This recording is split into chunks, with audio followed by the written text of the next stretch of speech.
पाठशाला में आपका स्वागत है। पिछले पाठशाला में हम लोग 4 आर्य सत्य, अष्टांगिक मार्ग और बुद्ध द्वारा दिए गए 10 शील यानी 10 आचरण पढ़ चुके हैं। देखते हैं आज की पाठशाला में बौद्ध धर्म के 3 रत्न। बौद्ध धर्म के 3 रत्न यानी 3 बहुमूल क्या क्या है? बुद्ध, संघ और धम्म।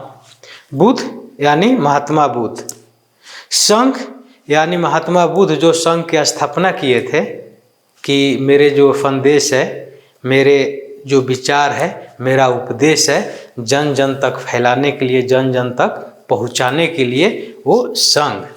और धम्म, धम्म यानी धर्म नहीं है, बौद्ध दर्शन।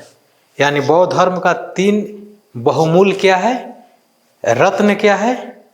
बुद्ध, संघ और धम्म। फिर देखते हैं बौद्ध धर्म के संप्रदाय। अपने थेरवादी, महासांगिक, हीनयान, महायान और वज्रयान के नाम सुने होंगे और जानते भी होंगे। तो देखते हैं बारी बारी से हर संप्रदाय को। हालांकि बौद्ध धर्म में बहुत से संप्रदाय हैं, लेकिन जो महत्वपूर्ण संप्रदाय हैं, जो परीक्षा के दृष्टिकोण से महत्वपूर्ण है, वो सब हम आपको यहाँ बता रहे हैं। थेरवादी या स्थावीर, द्वितीय बौद्ध संगति के बाद यह अस्तित्व में आया। बौद्ध धर्म जो था, बौद्ध धर्म मानने वाले पूर्व और पश्चिम के लोगों में मतभेद हो गया। पूर्व और पश्चिम के जो लोग थे, जो बौद्ध धर्म को मानने वाले लोग थे, उनके विचार में मतभेद होने के कारण द्वितीय बौद्ध संगति में 2 संप्रदाय आए। एक स्थावीर जिसको थेरवादी भी बोलते हैं, और दूसरा महासांगिक। देखते हैं थेरवादी संप्रदाय द्वितीय बौद्ध संगति के बाद अस्तित्व में आया। यह पश्चिमी बौद्ध भिक्षु का संप्रदाय था। यह बुद्ध के परंपरागत और मूल शिक्षाओं में विश्वास करता था। इसका नेतृत्व महाकचायन ने किया था और इसका प्रधान केंद्र जम्मू और कश्मीर था। इसका नेतृत्व किसने किया था? महाकचायन। यानी ये जो है परीक्षा के दृष्टिकोण से बहुत ही महत्वपूर्ण है। और इसका जो प्रधान केंद्र था ये जम्मू और कश्मीर था। फिर देखते हैं महासांगिक। द्वितीय बौद्ध संगति के बाद यह अस्तित्व में आया। जो थेरवादी था वो पश्चिमी लोगों के, जो बौद्ध धर्म के जो पश्चिम के लोग मानते थे, वो थेरवादी संप्रदाय से जुड़े, और जो पूरब की ओर जो रहते थे बौद्ध धर्म के, वो महासांगिक संप्रदाय की ओर जुड़े। तो जो महासांगिक संप्रदाय है यह द्वितीय बौद्ध संगति के बाद अस्तित्व में आया।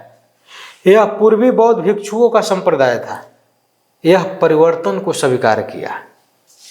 थेरवादी को हम देखते हैं कि जो भगवान बुद्ध ने जो कहा उसी को मानते थे, लेकिन ये जो महासांगिक है यह समय के अनुसार परिवर्तन को स्वीकार किया और इसका नेतृत्व महाकश्यप ने किया।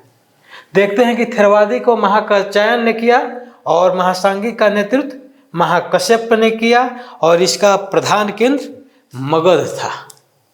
इसका प्रधान केंद्र मगध। बाद में थेरवादी से ही हीनयान और महासांगिक से ही महायान बना।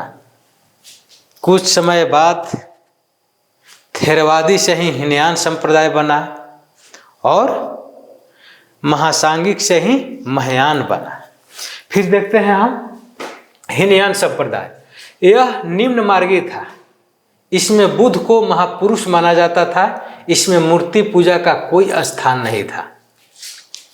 जो हीनयान संप्रदाय था वह निम्न मार्गी था। वह बुद्ध को एक महापुरुष मानते थे, यानी भगवान का दर्जा हीनयान में नहीं था। हीनयान के लोग, हीनयान संप्रदाय के लोग भगवान बुद्ध को महापुरुष मानते थे और वो मूर्ति पूजा में विश्वास नहीं करते थे। फिर देखते हैं कि व्यक्ति अपने कर्मों से निर्वाण की प्राप्ति होगा। हीनयान के लोग कहता है कि हर लोग अपने कर्म के अनुसार ही निर्वाण की प्राप्ति करेगा, मोक्ष की प्राप्ति करेगा। ऐसा नहीं है कि कोई दूसरा उसे कोई मोक्ष की प्राप्ति करा दे या निर्वाण की प्राप्ति करा दे। यह कठोर तप पर जोर देता है। इसकी साधना कठोर है। यह भिक्षु जीवन का हिमायती है। इसका आदर्श अहर्त पद को प्राप्त करना। अहर्त का अर्थ होता है व्यक्ति जो साधना से निर्वाण की प्राप्ति करे, निर्वाण के बाद उसका पुनर्जन्म न होगा, उसे जन्म मृत्यु के चक्र से मुक्ति मिल जाता है। अहर्त का अर्थ होता है कि व्यक्ति जो निर्वाण की प्राप्ति करे, निर्वाण की प्राप्ति के बाद उसे मोक्ष की प्राप्ति होगा और व्यक्ति का जीवन चक्र से मुक्ति मिल जाएगा। इसमें हीनयान संप्रदाय में कहा गया है कि हर व्यक्ति को मोक्ष की प्राप्ति होगा। ऐसा नहीं कि एक व्यक्ति जो मोक्ष की प्राप्ति कर ले वो सबको मोक्ष की प्राप्ति कराएगा, जो आपको महायान में मिलेगा। हीनयान संप्रदाय यानी कठोर साधना पर बल देता है। यह भिक्षु जीवन का हिमायती है। फिर देखते हैं हम कि इसका प्रमुख संप्रदाय क्या था। वैभाषिक और सौतांत्रिक। वैभाषिक और सौतांत्रिक इसका प्रमुख संप्रदाय था। फिर देखते हैं महायान। यह उत्कृष्ट मार्गी था। यह उत्कृष्ट मार्गी था। इसमें बुद्ध को भगवान की दर्जा प्राप्त है। महायान के लोग भगवान बुद्ध की मूर्ति का लोग पूजा करते हैं। यह हीनयान जैसा कठोर साधना पर बल नहीं देता है। यह भिक्षु जीवन के साथ साथ गृहस्थ जीवन का भी हिमायती है। यानी अगर कहा जाए कि उसके हीनयान की अपेक्षा यहाँ पर जीवन की सरलता पर बल दिया गया है। जहाँ पर देखते हैं कि हीनयान में कठोर तप और साधना पर बल दिया गया था, वहीं महायान में सरल साधना पर बल दिया गया है। फिर देखते हैं कि इसमें बुद्ध की मूर्ति की पूजा होती है। जो निर्वाण की प्राप्ति कर सकता है वह दूसरों को कल्याण सहायता कर सकता है। हम लोग हीनयान में देखे कि जो व्यक्ति निर्वाण की प्राप्ति करेगा वो ऐसा नहीं है कि उस सबको निर्वाण और मोक्ष की प्राप्ति कराएगा। लेकिन महायान में कहा गया है कि जो व्यक्ति निर्वाण की प्राप्ति करेगा, जो बोधि ज्ञान की प्राप्ति करेगा, जिसे मोक्ष प्राप्त हो जाएगा, वह दूसरे को भी मोक्ष प्राप्त करा सकता है। यह किस में कहा गया है? महायान में कहा गया। फिर देखते हैं कि इसकी जो साधना है सरल है। यह भिक्षु के साथ साथ गृहस्थ जीवन का भी हिमायती है। इसका आदर्श बोधिसत्व है। बोधिसत्व का अर्थ व्यक्ति जो निर्वाण की प्राप्ति करता है, जिसे जन्म मृत्यु से छुटकारा मिल जाता है, अर्थात वह मोक्ष की प्राप्ति कर लेता है। वह हर व्यक्ति को मोक्ष प्राप्त हेतु प्रयासरत रहता है। जब भगवान बुद्ध को मोक्ष की प्राप्ति हुआ, कठिन तपस्या के बाद, कठिन साधना के बाद जब उन्हें मोक्ष की प्राप्ति हुई, तो उन्होंने कहा कि जब तक हर व्यक्ति को मोक्ष की प्राप्ति न हो जाए तब तक वो प्रयासरत रहेंगे, क्योंकि ये जो दुनिया है दुखों से भरा हुआ है। लोग पीड़ित हैं, शोषित हैं, लोग का जीवन कष्ट में है। इसलिए जब तक हर एक व्यक्ति को मोक्ष की प्राप्ति न हो जाए वो प्रयासरत रहें, यानी वो इस कार्य में लगे रहें।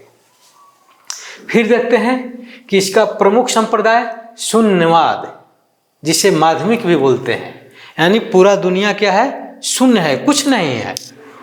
फिर देखते हैं कि और दूसरा जो संप्रदाय है विज्ञानवाद यानी योगाचार। शून्यवाद के संस्थापक कौन थे? नागार्जुन।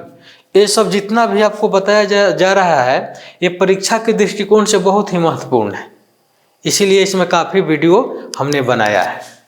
शून्यवाद के संस्थापक कौन थे? नागार्जुन। और वहीं विज्ञानवाद के संस्थापक मैत्रेयनाथ। फिर देखते हैं वज्रयान। इसकी उद्भव 7वीं शताब्दी में हुआ। इसका जो प्रभाव जो था, तंत्र मंत्र जादू टोना में ये लोग विश्वास करते थे, यानी जादुई शक्ति पर विश्वास करते थे। हम लोग देखते हैं कि हीनयान में जहाँ कठोर तप तपस्या को लोग महत्व देते थे, लोग जीवन में उतारते थे, वहीं वज्रयान में लोगों का जीवन विलासिता हो गया, यानी लोग भोग विलास से लिप्त हो गए। मांस मछली लोग सेवन करने लगे। जहाँ उधर देखते हैं कि उन लोगों का जीवन जहाँ कठोर था, कष्टमय था, कठिन था, वहीं वज्रयान में लोग तंत्र मंत्र जादू टोना से प्रभावित हुए।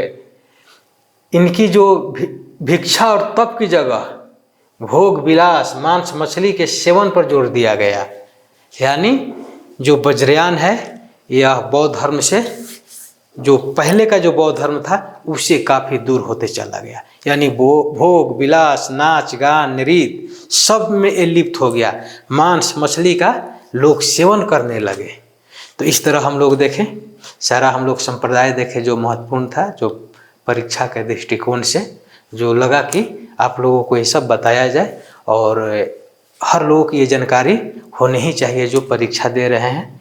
तो अगला जो पाठशाला होगा वो भी बौद्ध धर्म से ही होगा। तो ठीक है, फिर मिलते हैं अगली पाठशाला में।